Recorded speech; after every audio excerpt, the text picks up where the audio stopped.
పొద్దంతా కష్టం చేసి కునుకు తీస్తుంటే కుక్కలు మొరిగితే ఎట్లుంటుందో బయట బండి సప్పుడు బర్ర బర్ర వస్తే కూడా గట్లనే ఉంటుంది. బండికి కంపెనీ వాళ్ళు ఇచ్చిన పొగ్గొట్టాలు పీకి పారేసి డమ్మ డమ్మ సప్పుడు వచ్చే గొట్టాలు పెట్టుకొని పబ్లిక్ను పరిశాన్ చేస్తుంటారు కొంతమంది ఆ వరగాళ్ళు. ఇగో అసొంటోళ్ళందరినీ దొరకబట్టి భలే పనిచేసిర్రు పోలీసు వాళ్ళు. చూడుర్రి. సింహ చీకటైనా పట్టపగలైనా రయ్య రయ్య సప్పుడు చేసుకుంటా పోయావో పోరలు చూస్తున్నారా? బాగా చూడండి.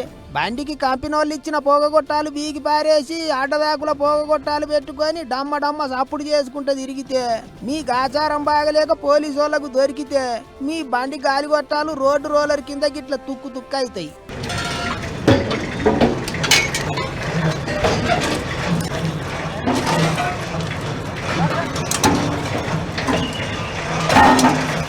చూసిరు కదా, తీరొక్క డిజైన్ల పోగొట్టాలన్నీ గీడనే ఉన్నాయి. మరి ఇవన్నీ ఆదిలాబాద్లో పట్టుకున్న పోగొట్టాలే. ఇంకా చాలా మంది దొరకకుండా సందులల్లో బండ్ల మీద బాగానే తిరుగుతున్నారట. పోను వాళ్ళ పని కూడా పడతాం, పోగొట్టాలు మార్చిండ్రంటే ఇక అంతే కథ అని జిల్లా ఎస్పీ అఖిల్ మహాజన్ సారు గిట్ల వార్నింగ్ ఇచ్చిండు.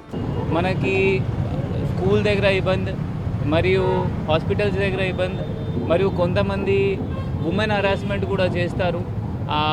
ఈ సైలెన్సర్కి ఎక్కువ వాయిస్ ఇచ్చి అక్కడ ఉమెన్ హరాస్మెంట్ కూడా చేస్తారు. అట్లా కూడా కొన్ని కంప్లైంట్స్ షీ టీమ్కి వచ్చినాయి.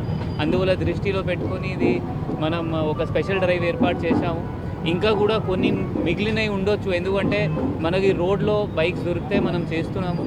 ప్రజల దగ్గర కూడా ఏమైనా ఇన్ఫర్మేషన్ ఉంటే మనకి ఆ బైక్ నెంబర్ మాత్రమే పంపించండి. దట్ ఇతను ఇంకా కూడా ఈ మోడిఫై చేసి సైలెన్సర్ వాడుతున్నారు. మనం అది కూడా ఫోన్ నెంబర్ ట్రేస్ చేసి తీసుకొస్తాము. విన్నారు కదా, సారి చెప్పింది కూడా నిజమే. మళ్ళా ఈ పొగగొట్టాల సాపుడు దిక్కుకెళ్ళి చాలా మంది మస్తు పరేషాన్ అవుతుండ్రు. అసలు లెక్క కంటే రూల్స్ ప్రకారం బండి కొన్నప్పుడు ఏది ఉంటే గదే ఉంచాలి.